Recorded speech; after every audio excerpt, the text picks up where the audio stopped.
You'll run the kitchen like every year. It's what daughters are for. My mother said that into a microphone at a family reunion while 60 relatives watched. My father stood beside her, reading a chore list off a folded sheet of paper, my name at the top of every line. They called it my volunteer schedule. I never volunteered. I had carried this weekend on my back for 9 summers, the venue, the meals, the keys, the schedule, and they handed me a list like I was the help. I didn't argue, I didn't cry. I set the cooler keys on the table. Then I picked up my bag and left them to run a weekend they never knew I was holding up. What happened over the next 48 hours, none of them could have predicted, least of all me. I'm Holland, 36, and the woman my mother called the daughter into that microphone had quietly been the only reason this reunion existed at all. Let me take you back to that morning because the keys were never the start of it. The reunion always happened the last full weekend of June. This year that landed on the 28th. Lake Crannock, a rented lodge in the hills 2 hours north of where most of the family lived. The same lodge for almost a decade. I knew that lodge better than my own apartment. I knew which burner on the big range ran hot. I knew the propane valve stuck if you didn't turn it twice. I knew the linen closet smelled like cedar and the back screen door needed a shoulder. I knew because I was the one who showed up 2 days early. Every year, alone. That Thursday, I drove up with my trunk full. 3 coolers, 40 pounds of ice, the folding tables nobody else remembered to reserve, name tags I'd printed at the office on Wednesday night after hours on my own paper. I unloaded in the heat until my shirt stuck to my back and I didn't think anything of it. That was just the job. The job had always been mine. My phone buzzed on the kitchen counter while I stacked water cases. A text from my mother. Make sure there's a vegetarian option this year. Bryn's new girl doesn't eat meat. Don't make a thing of it. I typed back, already planned. 2 trays. She didn't answer. She never answered when I made things easy, only when I made them hard. Here's the part that mattered, the part I'd spent years not letting myself see. The family thought the reunion just happened, like weather, like the lake. They thought you showed up on Saturday, the food was out, the games were ready, the cabins were assigned, and somehow it all worked. It worked because of me. I had the lodge owner's cell number in my phone, not theirs. I had the deposit history. I had the meal plan in a binder I kept in my car. I had the propane guy, the ice guy, the woman who rented the canoes. When my cousin's kid sliced his hand on a tent stake 3 years ago, I was the one who knew where the urgent care clinic was and drove him there while everyone else kept eating. Nobody ever asked how. They only noticed if something was wrong. By Friday night, the early arrivals trickled in. My Uncle Garrett and his wife, 2 cousins with their kids. My father, who walked into the lodge, looked around at the tables I'd already set and said, "Place looks good." Not, "Thank you." Not, "You got here early again." Just an observation about a room, like it had cleaned itself. I said, "There's coffee if you want it." He grunted and went to find the TV remote.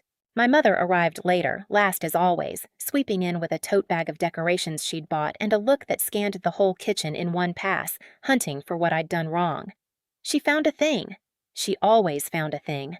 "You put the paper plates out already? They'll get dusty." Honestly, Holland, do you ever think ahead? I had thought ahead. The plates were in sealed sleeves. I didn't say that. I just nodded and moved them back into the box, and the small swallowed feeling that lived in my chest got a little heavier, and I told myself, like every year, that it didn't matter, that this was family, that this was love, just the kind that came rough. That was the lie I'd been telling myself since I was a girl, and in about 18 hours, standing in front of 60 people, I was finally going to stop believing it. The thing about being the reliable one is that it starts so early you can't remember choosing it. I want to tell you when it began because you need to understand the wait, not just the weekend. I was 9 the first time my mother said the words, "It's what daughters are for." My brother Bryn was 7. We'd both spilled juice at a cousin's birthday. She handed me the roll of paper towels. Not him. Me. Bryn got to go play. I cleaned the floor in my party dress while the other kids ran outside, and when I looked up, my mother was watching me with this expression I didn't have a word for yet. Satisfaction. Like I was finally fitting the shape she'd cut for me. Bryn was the bright one. That was the family story. Bryn was charming, Bryn was going places, Bryn needed room to shine. I was the steady one, the capable one, the one you didn't have to worry about, which is a thing parents say like a compliment but really means the one we get to stop seeing. I made the honor roll. Nobody framed it. Bryn made the JV team and there was a dinner. I got into a good college on a partial scholarship and worked 2 jobs to cover the rest.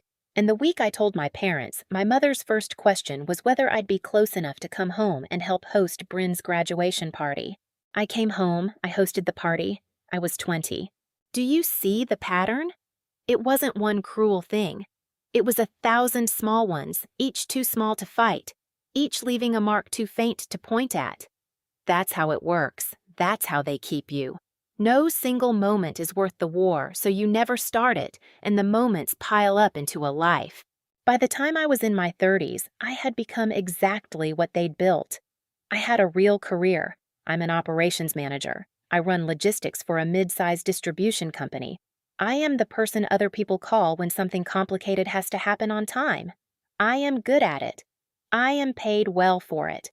And the cruel joke is that I learned every bit of that skill at home, for free, getting blamed for the dust on the plates. The reunion was the purest version of it. 9 years of running the most complex family event we had, and the only acknowledgement I ever got was a list of more. But here's the question I couldn't shake, lying in my cabin bunk that Friday night, listening to my parents laugh in the main room. If I was so capable, so steady, so good at all of this, why did I still feel at 36 like a child waiting to be told she'd done enough? I'll tell you the thing I'd never said to anyone, the thing that explains why I'd carried it so long. 3 months earlier, at work, I'd run the biggest event of my career, a regional logistics summit.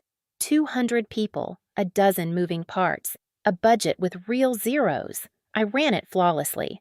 My director stood up at the end and said, in front of the whole company, "None of this happens without Holland." People applauded. Someone bought me flowers. I got a bonus. And I drove home that night and cried in my car.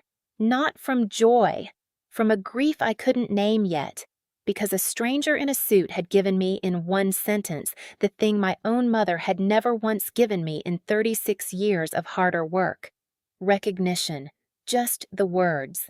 None of this happens without Holland. I was good enough for the world. I was good enough for 200 strangers and a director who barely knew me. I was never going to be good enough for the woman who raised me because she didn't want me good. She wanted me available. That's the wound. I want to name it plainly so you can hear it land, the way it took me decades to hear it. I had spent my whole life believing that if I just carried enough, well enough, without complaint, the recognition would finally come and it would feel like love. But recognition you have to earn by disappearing isn't love. It's a wage, and they were never going to pay it. In the trunk of my car that weekend, under the coolers, was a binder. Black, 3-ring, the spine cracked from 9 years of use. The meal plan, the cabin chart, the vendor numbers, the propane note in my own handwriting, turn valve twice, underlined. 9 years of a person's labor in one binder I kept in my own car because no one else had ever asked to see it. I didn't think of it as anything but a tool. I want you to remember that binder. It's going to matter in a way I didn't expect. Before this is over. I didn't sleep much. And the next morning, my mother found a microphone. Saturday came hot and bright. The lake threw light up into the trees. By 10, cars were rolling in down the gravel road, doors slamming, kids shrieking toward the water. 60-some relatives by my count, and I'd planned food for every one of them. I'd been up since 5. I had the big urns going, eggs in trays, fruit cut, the whole breakfast spread laid out under mesh covers I'd bought myself because the lodges were full of holes. I was wiping down the last table when my mother came in with that tote bag, and behind her, my father, holding a folded sheet of paper. "Ha, there's my girl," my mother said, loud, performing for the cousins drifting in. "Always first up, you know what they say. The kitchen runs on the women who never sit down." A couple of aunts chuckled. I smiled the small smile I'd perfected and kept working. My brother Bryn arrived around 11 with his new girlfriend, the vegetarian, a sweet, quiet woman named Priya who looked overwhelmed by the volume of us. Bryn worked the room like he always did. All teeth and easy charm, accepting hugs, telling a story about a near miss on the drive up that had everyone laughing. He didn't carry anything in. He never did. He set his bag down on a chair I'd need later and went to get a beer from the cooler I'd packed. The cooler. Remember the cooler. Around noon, my father walked to the front of the main room where the big stone fireplace was, and he tapped a spoon against a glass. The way you do at a wedding. The room turned. My mother stepped up beside him with a microphone, an actual microphone, the little battery kind. She'd bought it for this, she'd planned this, and I felt something in my stomach go very still. "Before we eat," my mother said, her voice suddenly filling the whole lodge, "I want to do something we've never done. I want to read the volunteer schedule, so everybody knows their part this weekend. Many hands, light work, am I right?" Light laughter. People love being told they won't have to do much. My father unfolded the sheet, he cleared his throat, and he began to read. Saturday lunch setup and cleanup, Holland. Saturday dinner, all courses, Holland. Sunday breakfast, Holland. Coffee station all weekend, Holland. Trash and recycling, Holland. Cabin linens, Holland. He read my name 11 times. I counted. 11 times. In front of 60 people. My name attached to every task, like a punchline they'd all agreed on before they arrived. And here and there, sprinkled in to make it look fair, somebody else got one thing. Uncle Garrett, grill, with help from Holland. My cousin Dana, drinks, see Holland for the cooler. See Holland for the cooler. Then my mother leaned into the microphone, smiling, warm as a knife in summer, and she said the words. "And Holland, sweetheart, you'll run the kitchen like every year. It's what daughters are for." The room laughed and clapped. They thought it was charming. They thought it was a mother bragging on her dependable girl. Some of the aunts actually looked at me with envy, like I'd been honored. And I stood there at the back of my own carefully set room, and for the first time in 27 years, the swallowing feeling didn't come. Something else came instead. Something quiet and cold and clear, like the second the propane catches and the whole burner ring goes blue at once. I'm going to stop here for 1 second, because if your hands just curled into fists hearing that, you understand exactly where I was standing. Before I tell you what I did with those cooler keys, take a moment to like this video and subscribe. It genuinely helps these stories reach the people who need them. And drop a comment telling me where you're watching from and what time it is there right now. I read every single one. Now let me tell you what happened next. Because it is not what I planned. I didn't have a plan. I had a breaking point. But first, 2 more things happened in the 90 seconds after my mother said, "It's what daughters are for." And you need both of them because they're what tipped a feeling into an act. The first was my father. He folded his sheet of paper, walked it across the room, and held it out to me. The actual chore list. He wanted me to take it, to have it on hand, so I wouldn't forget my own tasks. And as he handed it over, in a low voice that the microphone didn't catch but I heard perfectly, he said, "Try to keep the dinner closer to schedule this year. People were waiting last year." People were waiting. As though the lateness, caused by my doing the work of 4 people alone, had been a failure of mine, a thing to correct. He'd just listened to my name read 11 times, and his one private comment was a note about my performance. The second was Bryn.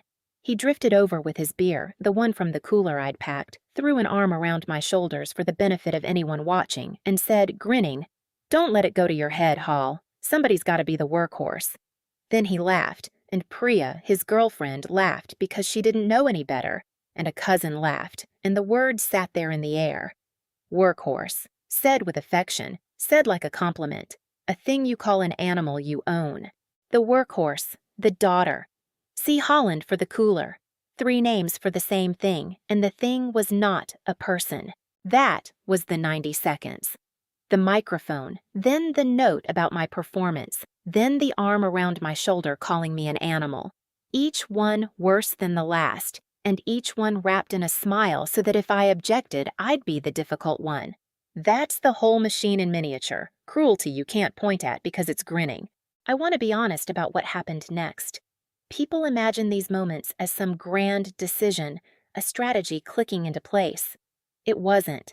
I didn't think, I'll teach them a lesson. I didn't think about consequences at all. I just suddenly, completely, could not pick up another task with my name on it. I walked to the front of the room. Slowly. People assumed I was going to say a few gracious words, maybe make a joke about how the kitchen was open. My mother actually held the microphone out toward me, generous, like she was giving me a gift. I didn't take it. I reached into my pocket and took out the ring of keys. The cooler keys. The lodge keys. The master my parents didn't even know existed. The one the owner had cut for me 3 years ago because he was tired of driving up. The keys to the storage shed where the games and tables and the first aid kit lived. The little key to the lockbox with the deposit cash and the emergency contacts. All of it. 9 years of access, hanging on one steel ring. I set them on the table next to the microphone. Gently. Not a slam. A slam is a tantrum, and I was past tantrum. This was the other thing. This was the lights going out. There you go, I said. Not loud. I didn't need the microphone. It's all yours. My mother laughed, confused, looking for the joke. Holland, don't be dramatic. I'm not being dramatic, I said. I'm being done. And then I walked through the crowd, past the breakfast I'd made, past my brother who was mid-sip and didn't even lower his beer, past my father still holding his list, and I walked out the front door into the heat and the light, and I got in my car. I want to tell you my hands were shaking. They were. I want to tell you I cried. I didn't. Not yet. I sat in my hot car in the gravel lot and I looked at the lodge through the windshield. This place I knew better than anyone in it. And I felt something I had not felt in my entire adult life. Lighter. A cousin came out before I could start the engine. Dana, the one assigned to drinks, see Holland for the cooler. She knocked on my window, worried, kind. Holland? Are you okay? Where are you going? Home, I said. But the food, the dinner, who's going to? She stopped herself hearing it, watching it land on her own face. The realization that she had no idea who was going to, that nobody did, that the answer to who's going to had been, for 9 years, sitting in this car. You'll figure it out, I said, and I meant it gently. It wasn't a curse. It was just the truth I'd carried alone, finally handed back. I drove down the gravel road. In the rearview mirror, the lodge got smaller, and I waited to feel guilty. I want you to sit with what I did because I know some of you are uncomfortable. I left. I walked out on my family at a reunion. There were children there, there were elderly aunts, there was a whole weekend of people. And I just left. Here's the thing I had to understand, the thing it took me 36 years to learn. Walking away from people who only value you for what you carry is not abandonment. It's the first honest thing you've done in years. But I didn't know that yet, driving down the highway with my heart pounding. All I knew was that I'd done something irreversible and the silence in the car was enormous. And somewhere behind me, 60 people were standing in a lodge realizing the machine had stopped. I made it about 20 minutes before I had to pull over. Not because I was crying, though I was, finally ugly and quiet at a gas station off the highway. I pulled over because my phone was lighting up so hard it was buzzing across the passenger seat like something alive. 11 missed calls in 15 minutes. My mother, my father, Bryn, 2 cousins, my mother again. I didn't answer. I sat in the gas station lot and let it ring and watched the little screen fill up with their names. And I noticed something. In 9 years of doing everything, I had never once gotten 11 calls in 15 minutes. Not when I was up at 5. Not when I drove the kid to urgent care. Not when I stayed until midnight cleaning. The phone only screamed when I stopped. That told me everything. They didn't miss me. They missed the function. A text came through from my mother. All caps. Where are the keys to the food shed? People are hungry. This is not funny, Holland. The keys were on the table. I'd set them right there, in front of the whole room. She'd watched me do it.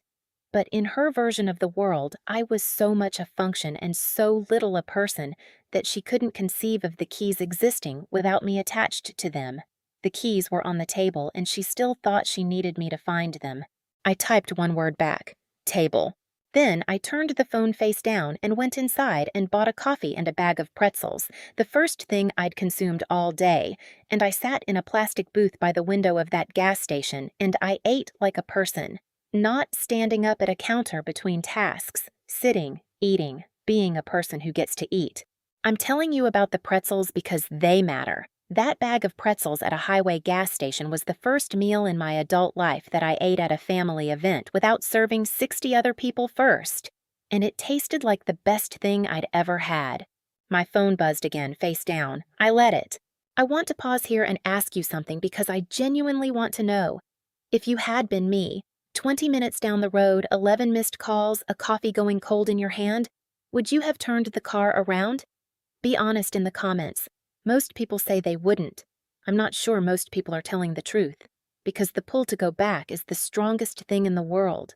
I felt it. Sitting in that booth, I felt the old programming kick in like a current. They need you. You're being selfish. The aunts are elderly. Priya doesn't know anyone. The little kids. The food's going to spoil.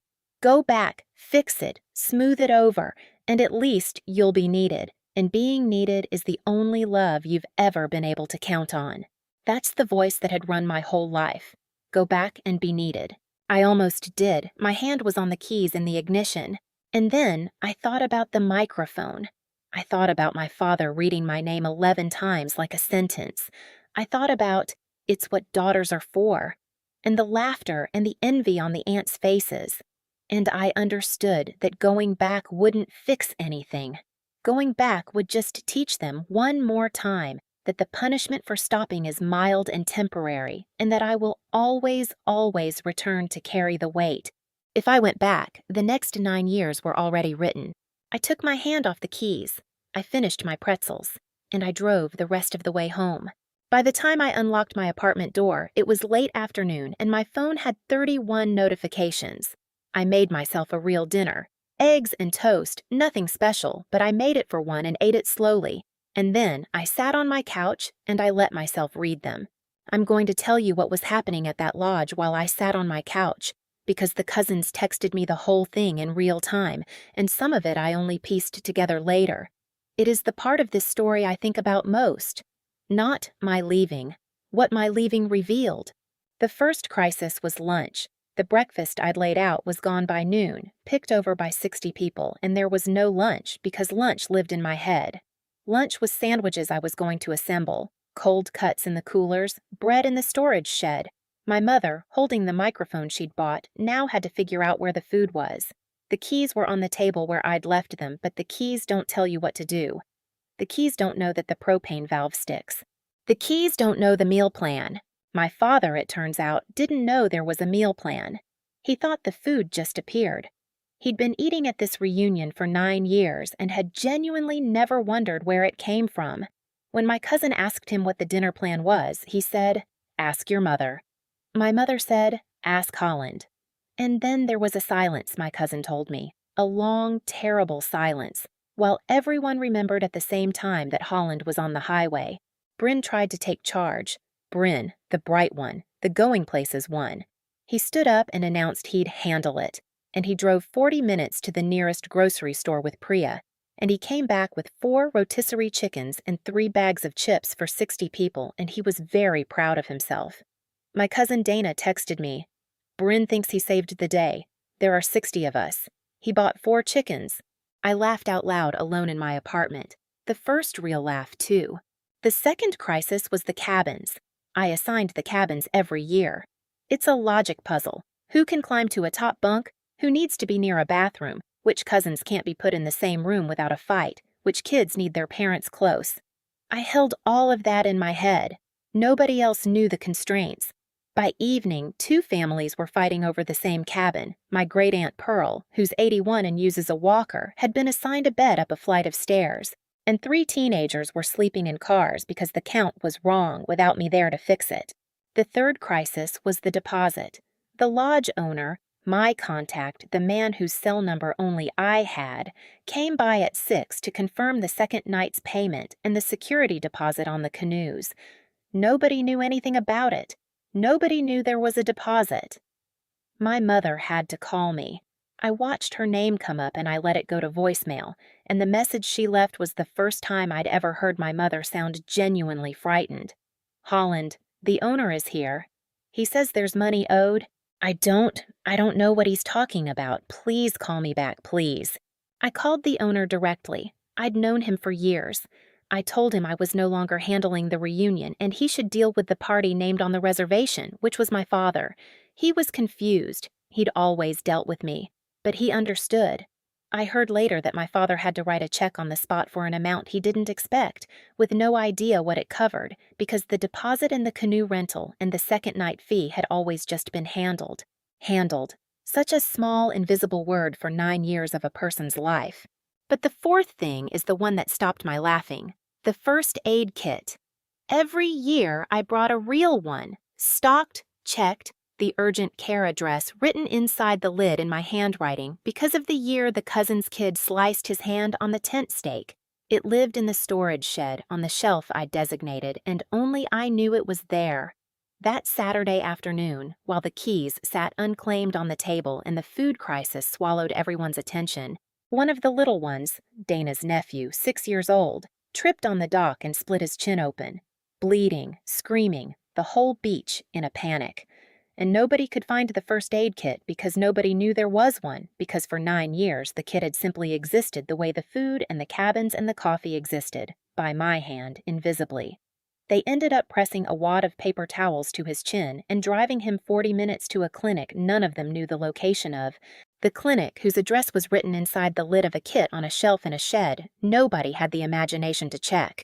The boy was fine, 3 stitches, but Dana told me that her aunt, my mother, stood in that chaos useless, holding a bleeding child's hand, and said out loud, to no one, Holland would know what to do, and then went quiet, hearing it. Because that was the whole indictment, wasn't it? Holland would know what to do. They'd built a person whose entire value was knowing what to do, and then they'd read her name 11 times off a list like she was furniture. And now there was blood on the dock and the furniture had feelings and was 2 hours away. I felt no satisfaction in that. I want to be clear. A child got hurt and I wasn't there, and some part of me will always carry that. But it's also the truest picture of what I'd been to them. Not a daughter. A safety system they never thanked and never noticed until the day it switched off. I sat on my couch and read these texts roll in, and I waited again for the guilt, the real guilt, the kind that would send me driving back up that gravel road in the dark to save them. It didn't come. Do you know what came instead? Grief, but not for them. For me. For the 9-year-old in the party dress with the paper towels. For the 20-year-old hosting her brother's graduation. For every version of me that had carried this and called it love. That's the moment, sitting on my couch at midnight, that I finally said the thing out loud, to my empty apartment, in a voice that didn't shake. I am not the help. I am their daughter. And a daughter is not a function. I'd needed to hear those words my whole life. It turned out the only person who was ever going to say them was me. I slept that night like I hadn't slept in years. 9 hours, dreamless, the phone in a drawer across the room. I woke up Sunday morning and made coffee and stood at my own window in the quiet, and I understood that the reunion was still happening 2 hours north of me, breakfastless, and that for the first time in 9 years it was not my problem. I'd love to tell you that was the end of it, that I'd walked away clean and they'd learned and life moved on. It wasn't, and they hadn't, and it didn't. Because when people lose their function, the first thing they do isn't reflection, it's blame. And the blame was about to find me, and for a few hours it almost worked. The call came Sunday at noon, my mother.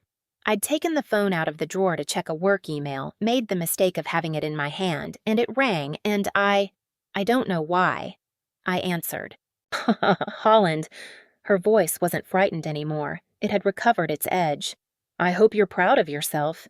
I didn't say anything. I'd learned that from her, actually. The power of not filling a silence. You humiliated this family, she went on, walking out like a child. Your great-aunt Pearl slept on a couch. The little ones didn't get a proper dinner. Bryn had to run himself ragged trying to clean up your mess. Do you understand what you did? I want you to notice the construction of that. Bryn had to clean up your mess. Bryn, who bought 4 chickens for 60 people, had spent the night being framed as the hero, and my leaving, the act of stopping the unpaid labor, was the mess. In one sentence, she had reversed it completely. The person who worked was the problem. The person who created the problem was the victim. This is the magic trick, and I'd been falling for it my whole life. It wasn't my mess, I said quietly. Oh, here we go. Everything's so unfair to poor Holland. We give you a place in this family, a role, a way to contribute, and you throw it back in our faces in front of everyone. A role, I repeated. You read my name 11 times off a chore list into a microphone. That's not a role. That's a sentence. You always have to make it about yourself. This is exactly what your father said. You're selfish, Holland. You've always been the selfish one. And there it was, the selfish one. Said to the woman who'd shown up 2 days early for 9 years. Said to the woman who drove the bleeding kid to urgent care. The accusation was so completely upside down that for one dizzy second I almost believed it. That's how gaslighting works. It's not that they lie. It's that they say the opposite of the truth with such total conviction that you start to wonder if you've had it backwards all along. I felt the old current pulling. Maybe I was selfish. Maybe I had overreacted. Maybe a good daughter would have just smiled and run the kitchen one more time. Maybe the keys on the table were childish. Maybe Pearl really did sleep badly because of me. For about 10 seconds on that phone call, she almost had me back. And then my mother made a mistake. She got greedy the way they always do. So here's what's going to happen, she said, her voice shifting into the brisk, organizing tone she used when she'd decided something. You're going to drive up here today and help us pack out and clean the lodge before checkout, and you're going to apologize to Pearl, and we are going to put this behind us and never speak of it again. And next year you'll plan it properly and none of this nonsense. Are we clear? Next year you'll plan it properly. There it was, in the open. The whole future, spoken aloud. The walkout hadn't taught her anything. It hadn't even registered as information. To her, this was a tantrum to be managed so the machine could be switched back on. Drive up, clean up, apologize, and resume your post for the rest of your life. The 10 seconds of doubt evaporated. No, I said. Excuse me? No, I'm not driving up. I'm not cleaning the lodge. I'm not apologizing to Pearl. I'll call Pearl myself, and I'll apologize to her, because she's 81 and she deserves better than the bed you put her in. But I am not apologizing to you, and I'm not planning it next year. I'm not planning it ever again. The silence on the line was different now. Not powerful, stunned.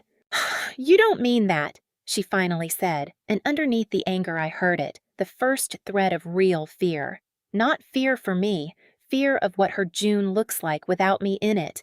I mean every word, I said. Goodbye, Mom. And I hung up on my mother for the first time in my life. I sat there with the dead phone in my hand, shaking again, but it was a different shaking. It was the shaking of a muscle you've never used. The blame had come, and for 10 seconds it had almost worked, and then it had shown its hand, and I had finally seen the whole shape of the thing. They didn't want me. They wanted the labor. And the moment I understood that completely, they lost the only power they'd ever had over me. But the family wasn't done, because when the mother can't get you back, she sends the golden child. Bryn called that evening. I almost didn't pick up, but Bryn and it's complicated. He's my little brother. I changed his diapers. I helped him with his homework. Some part of me, the oldest part, still wanted him to be on my side, even though he never once had been. Hey, Hall, he said, and his voice was doing the warm thing, the charming thing, the thing that worked on rooms full of people. Wild weekend, huh? Something like that. Look, I'm not going to pile on. Mom's a lot, I know that. You know I know that. A pause, calibrated. But I gotta be straight with you. You kind of left me holding the bag up there. I had to figure out food for everybody. I was running to the store, dealing with the cabin stuff. Pearl was upset. It was a lot, man. And honestly, some people were asking where you were. And it was awkward, you know? I let him talk. He was building towards something. He always was. So I'm thinking, he said, for next year, what if we do it together? You and me. Split it. I'll actually help this time, for real. We'll be a team. And Mom and Dad don't even have to be in charge of it. It'll just be us. What do you say? And there it was. Dressed up as partnership.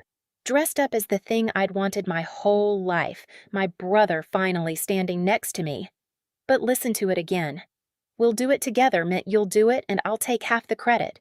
I'll actually help this time meant the same promise he'd broken every year. And Mom and Dad don't have to be in charge meant nothing, because the chore list never came from being in charge. It came from me being the one who does. The old Holland would have grabbed it, would have wept with relief that her brother finally saw her, finally offered, and would have planned the entire thing next June while Bryn took selfies and got the thank yous. Bryn, I said, why didn't you ever carry anything in? What? In 9 years. You never once carried a cooler in from a car. You never set up a single table. You showed up Saturday at 11 and you left Sunday at noon and the food was always there and the cabins were always assigned and you never once wondered who did that. Why? He laughed, uncomfortable. I mean, that's kind of your thing, Hall. You're good at it. I'd just be in the way. It's not my thing, I said. It's my unpaid job. And you want to do it together next year, which means you want me to keep doing it while you stand next to me. I love you, Bryn. I do. But the answer is no. Wow. The charm dropped fast, the way it always did when it stopped working. So, that's it? You're just gonna blow up the whole family over a chore list? Pearl's 81, Holland. The kids look forward to this all year. You're really gonna let it die because your feelings got hurt? You're gonna let it die. As if the reunion were a living thing I was killing instead of a body I'd been carrying that had finally gotten too heavy. As if the natural consequence of me stopping was somehow a violence I was committing. If the reunion can't survive without one person doing everything for free, I said, then it was already dead. I was just the only one who knew. He hung up on me. I let him. I thought that was the last of it for a while. It wasn't. 4 days later, on a Thursday evening, there was a knock on my apartment door. I opened it without thinking, and my father was standing in the hallway. He'd never been to my apartment. In 4 years of me living there, not once. He didn't know my unit number. He must have buzzed someone else's name to get into the building.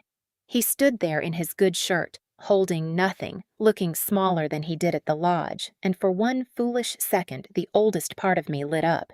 He came. He drove 2 hours. He came to see me. Can I come in? He said. I let him in. I made coffee because that's what I do. That's the reflex carved into me. And I caught myself doing it, and I let the reflex finish anyway, because I wanted the coffee too. We sat at my small table. He looked around at my life, the bookshelf, the one plant, the window, like he was appraising it. Your mother's a wreck, he said. Not, how are you? Not, I'm sorry. Your mother's a wreck. He'd come as an emissary. He'd driven 2 hours to deliver a message on her behalf, and the message was that I was hurting her. She cries at night, he went on. She doesn't understand what she did, and honestly, Holland, neither do I.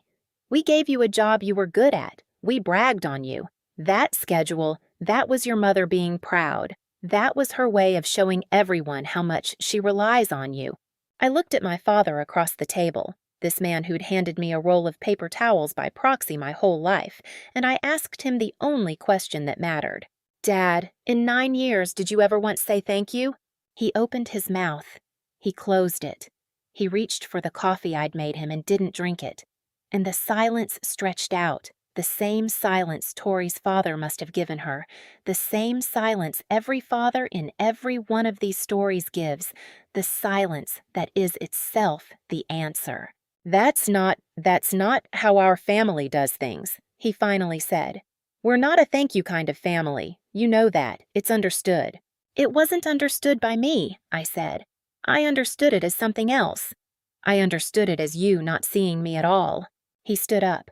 The visit had failed and he knew it, and like all of them, when persuasion failed, he reached for the one tool that had always worked. Guilt sharpened into a threat. You're going to regret this, he said at the door. When your mother and I are gone, you're going to wish you'd had these years. You're going to be the one with no family. Is that what you want? To be alone? To be alone. He said it like the worst thing in the world. He didn't understand that I'd been alone the entire time, alone at 5 in the morning, alone hauling the coolers, alone in my hot car after the flowers at work, and that the only thing changing now was that I'd finally stopped pretending the crowd around me was company. "I've been alone at every reunion for 9 years, Dad," I said. "At least now I get to choose the room." He left. I poured his untouched coffee down the sink, and I did not cry, and that was how I knew something in me had finished setting. Like concrete, like the propane catching, like a thing that doesn't go back to liquid. And here's the part I didn't expect. After the father failed too, the family went quiet. Not a peaceful quiet. The quiet of 60 people slowly doing the math. The texts trickled in over the next week, and they were not what I would have predicted. They were not all attacks. The first surprise was Pearl, my great-aunt, 81, Walker, the one assigned the bed up the stairs. I called her Monday to apologize for the cabin situation, ready for her to be hurt, ready to be told I'd ruined the weekend for the oldest person there. She listened to my apology, and then she said, "Holland, honey, don't you apologize to me. I've been coming to this reunion for 9 years, and I've watched you run yourself into the ground every single one of them. You think I didn't see? I saw. The whole back row of us old women saw. We used to talk about it. There goes Holland up at 5 again. I'm sorry it took you walking out for the rest of them to see what we always did." I had to sit down. In 9 years, no one had ever said that to me. And it had been the old women, the ones in the back, the ones I'd been told to feel guilty about, who'd seen me the whole time. "They put you up the stairs," I said. "I would never have done that." "I know you wouldn't have, baby," she said. "That's the whole point, isn't it?" That's the whole point, isn't it?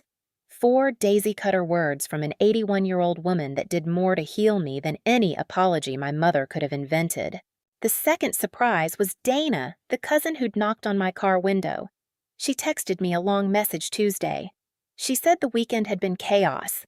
She said the chickens were a disaster, that there'd been no breakfast Sunday at all, that 2 families left early furious, that her own mother, my aunt, had spent the drive home admitting she'd never once thanked me and felt sick about it.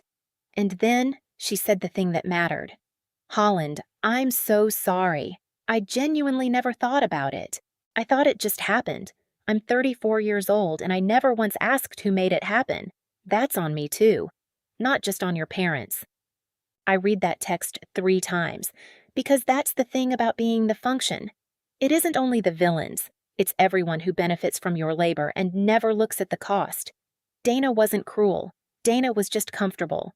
And comfort, it turns out, is its own kind of complicity. But Dana was the only one who looked at it and said so, and that made her something rare. The family was splitting, quietly, along a line nobody had ever drawn before. On one side, my mother and father and Bryn, who saw my leaving as a betrayal, a tantrum, a thing to be punished and corrected. On the other side, slowly, one text at a time, the people who were doing the math and not liking the answer.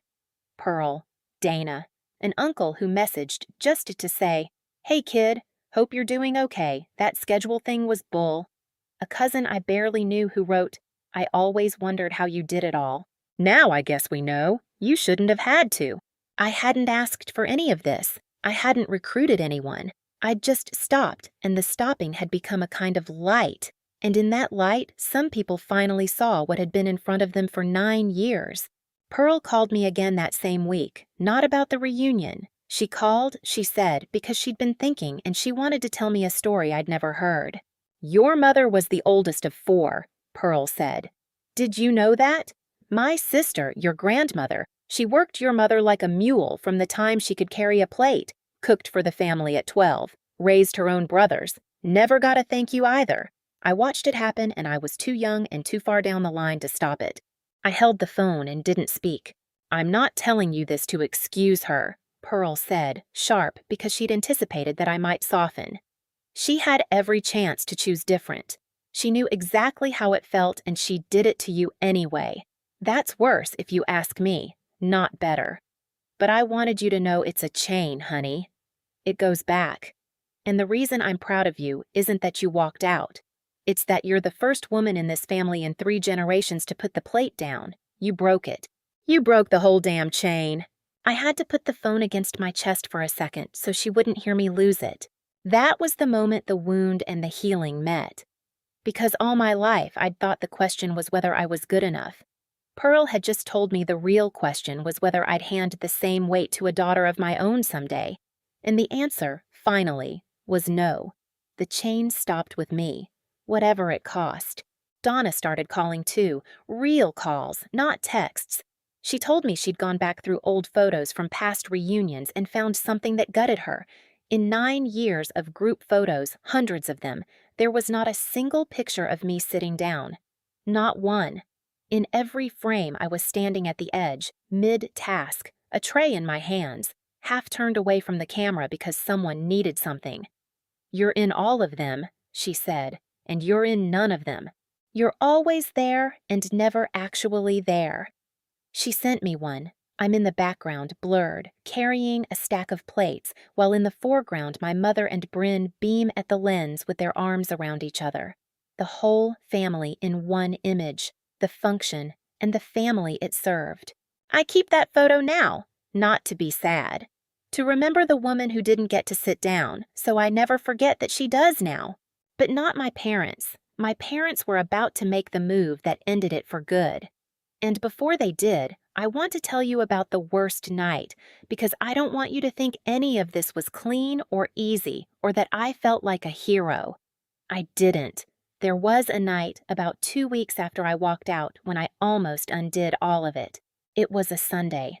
I'd had a brutal week at work, the kind where everything that could break did, and I came home to an empty apartment, and the silence that had felt like freedom for a few days suddenly felt like a verdict. My father's words came back. "You're going to be the one with no family. You're going to be alone." And sitting on my couch with takeout going cold, I believed him. I thought, maybe he's right. Maybe I traded the only people I'll ever have for the principle of a chore list.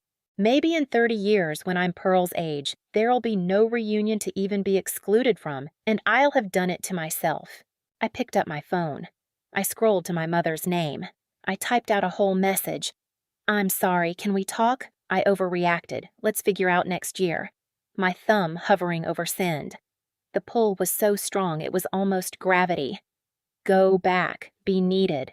At least be in the photo, even if you're blurred at the edge of it carrying a tray. I want to be honest. I sat there for an hour. The longest hour of the whole thing. Not the microphone, not the walkout, not hanging up on my mother. This. The quiet Sunday when no one was attacking me and the only enemy in the room was the 36 years of training that told me my worth was my usefulness, and that without it, I was nothing and no one and alone. What stopped me wasn't strength. It was a small, stupid, true thing. I looked at my apartment, my plant, my one chair by the window, the binder in the closet, the dishes I'd washed for one person, and I realized I liked it here. I liked the quiet. I liked eating sitting down. I liked not being on call.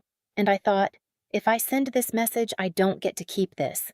The quiet costs the message. You can't have both. I deleted the message word by word. Then I deleted my mother's number, not blocked, just deleted, so that reaching for her required an actual choice and not a reflex.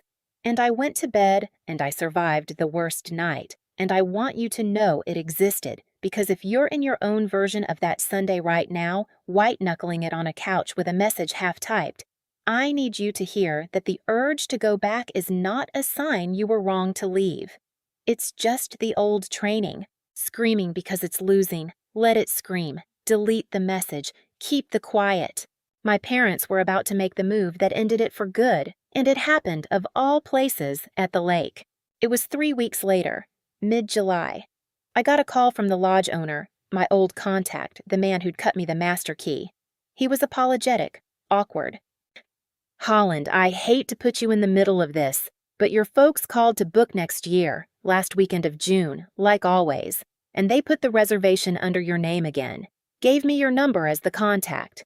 Same as every year." I felt the cold blue feeling again, the propane catching. "They booked it under my name," I said. "Yeah, your mother said you'd be handling it like usual.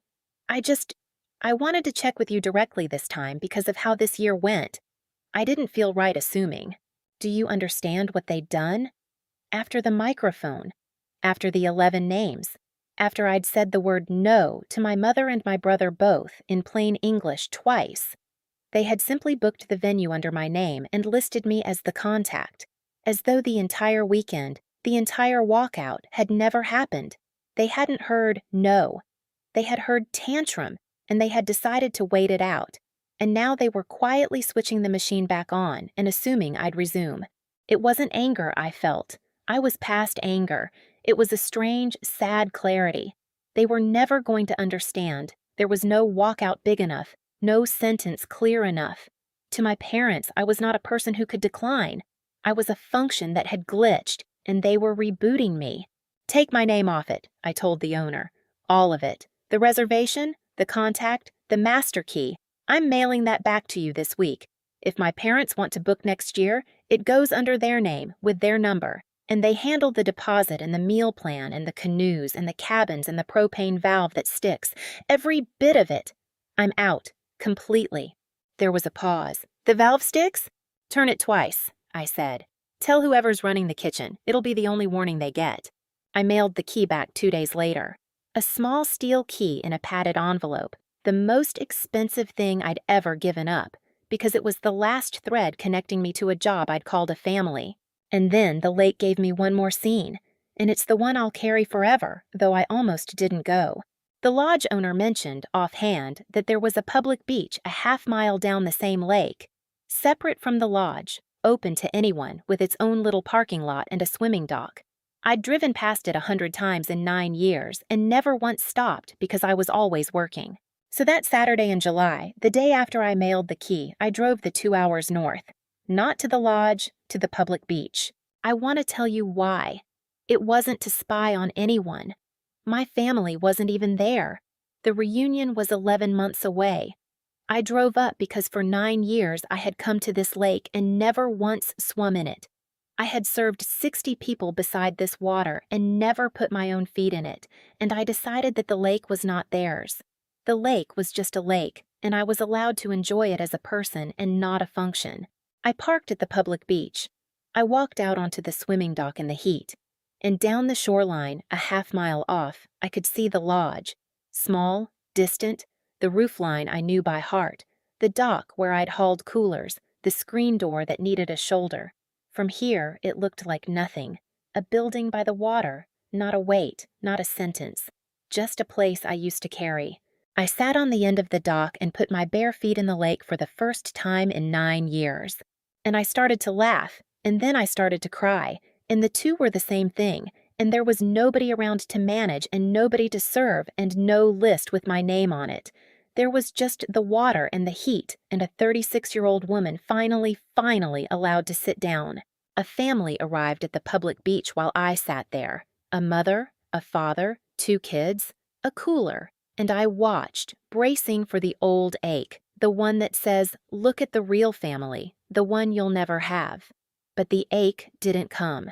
Instead, I watched the mother set the cooler down and the father open it and the kids dig out their own juice boxes, everyone reaching in, nobody assigned, nobody the help. And I thought, that's all it ever had to be. A cooler everybody opens. Not a cooler one person carries and guards and answers for. The difference between those 2 families isn't love. It's whether one person is allowed to put the lid down and reach in too. I'd spent 9 years guarding a cooler I was never allowed to open. And here was the whole secret, splashing around in front of me in the shallows. The people who love you let you reach in. I'm going to ask you to do one thing here, near the end. If you've ever been the one who carried everything, the one everyone called so capable while they handed you more, I want you to think of the one weight you're still carrying that isn't yours. Just name it to yourself. You don't have to put it down today, but name it, because you can't set down a thing you won't admit you're holding. That was the whole battle for me, not the leaving, the admitting. I stayed at that public beach until the light went orange. I swam. I'd brought a sandwich and I ate it on the dock with the lake water drying on my legs, and I thought about the 9-year-old in the party dress. And I told her, the way Pearl had told me, the way I should have been told 1,000 times. You were never the help. You were always the daughter. And a daughter is allowed to sit down. The reunion did not happen the next June. I heard about it from Dana. My parents booked the lodge under their own name, finally, because they had to. My mother tried to run the kitchen herself for the first time in her life and discovered, around hour 2, that the burner ran hot and the propane valve sticks, and 60 people eat an astonishing amount of food, and the cabins are a logic puzzle, and the deposit is real money, and the ice does not refill itself. They made it through Saturday. Barely. There was no Sunday breakfast. The owner told Dana kindly that he didn't think they'd be rebooking. There's one more thing about that failed reunion, and it's the binder. Remember the black binder in my trunk, the meal plan, the cabin chart, the propane note in my own hand? 2 weeks before that next June, my mother called me. The first call in 8 months. I let it go to voicemail, and the message she left was not an apology and not a threat. It was a request. Holland, it's your mother. I need the binder. The one you keep, and with the plans, the numbers, the lodge man's phone. We need it for the reunion. It's family property, really, when you think about it. So just drop it by or mail it, whatever's easiest. It's family property, really, when you think about it. 9 years of my unpaid labor, my system, my handwriting, my relationships with every vendor. She'd watched me build it without ever once helping, and now that I was gone, she wanted to inherit it, not me. The binder. She wanted the tool and not the hand. Even now, even at the very end, she could not see the difference between the work and the woman who did it, because to her there had never been a difference at all. I thought about it for a long time. I could have refused out of spite.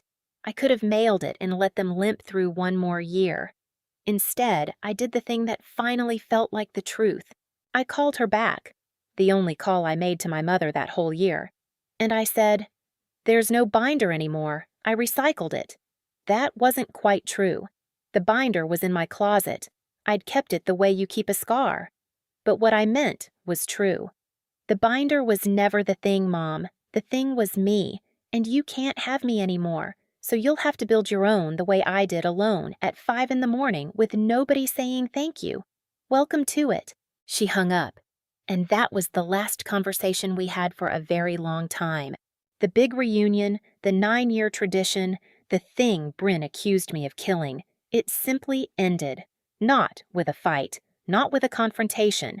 It ended the way a fire goes out when no one feeds it, quietly, on its own. Because the one person who'd been feeding it had walked down to the public beach and put her feet in the water.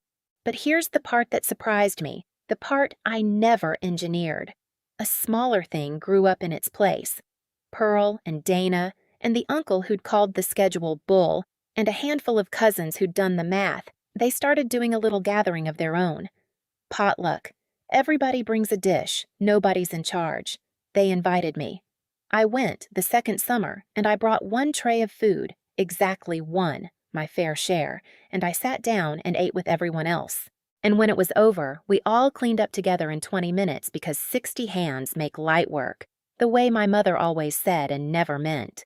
My parents weren't there. They weren't invited, and they wouldn't have come to a thing where no one would serve them. Bryn wasn't there either.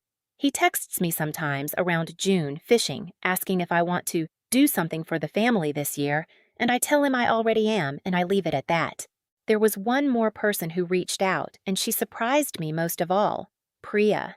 Bryn's girlfriend, the vegetarian, the one who'd laughed at Workhorse because she didn't know any better. She messaged me that fall, a careful, nervous message from a number I didn't recognize. She and Bryn had broken up, and she wanted to tell me why. "I keep thinking about that weekend," she wrote. "I watched your whole family treat you like furniture, and I laughed along because I was new and scared and I didn't want to be the difficult one. And then I watched you put the keys down and walk out, and it was the bravest thing I've ever seen a person do." A few months later, Bryn started doing it to me. The little jobs, the "you're so good at it," the way you become the one who handles things. And I remembered your face at that table, and I left. So, thank you. You don't know me, but you got me out a lot faster than I'd have gotten myself out. I read that, and I sat very still. Because here's the thing about putting the plate down, the thing Pearl was trying to tell me. You don't only break the chain for yourself, you break it where other people can see and they remember, and they reach for the same gap in the fence you climbed through. I never said a word to Priya. I just walked out of a room, and it pulled a stranger out of a life she was about to lose. That's not revenge. That's so much bigger than revenge that revenge looks like a child's idea next to it. If you've ever had to step back from the people who raised you to finally become a person around them, if you've ever set the keys on the table and walked out into your own life, I'd love to hear how you knew it was time. Tell me below. I read every one because I know exactly what it cost you to get there. My mother and I are not in contact mostly. She sent a card last Christmas. It said, in her handwriting, "We miss having you at the reunion." Not "we miss you." "We miss having you at the reunion." Even her apology was a job listing. I didn't write back. There was nothing to say that I hadn't already said with a ring of keys on a table. I don't think of it as revenge, and I want to be clear about that because some of you came for revenge and I understand. But there was no comeuppance I delivered. I didn't expose anyone. I didn't humiliate them back. I didn't take anything that was theirs. I just stopped giving them something that was mine, and the thing fell down on its own, and that is not the same as pushing it. The truth is simpler and quieter than revenge. For 36 years, I believed that love was something I had to earn by carrying, and that if I ever set the weight down, I'd be left with nothing. I set it down, and I was not left with nothing. I was left with a quiet apartment, and a great aunt who'd seen me all along, and a cousin brave enough to say sorry, and a lake I was finally allowed to swim in, and a self I'd never been introduced to.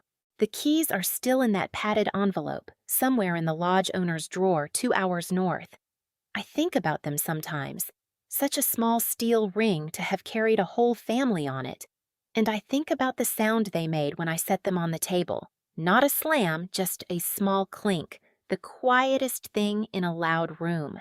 That clink was the loudest thing I ever said. I'm not the help. I never was. I'm their daughter, and a daughter is not a function. And the day I stopped letting them confuse the two was the day my life finally became mine.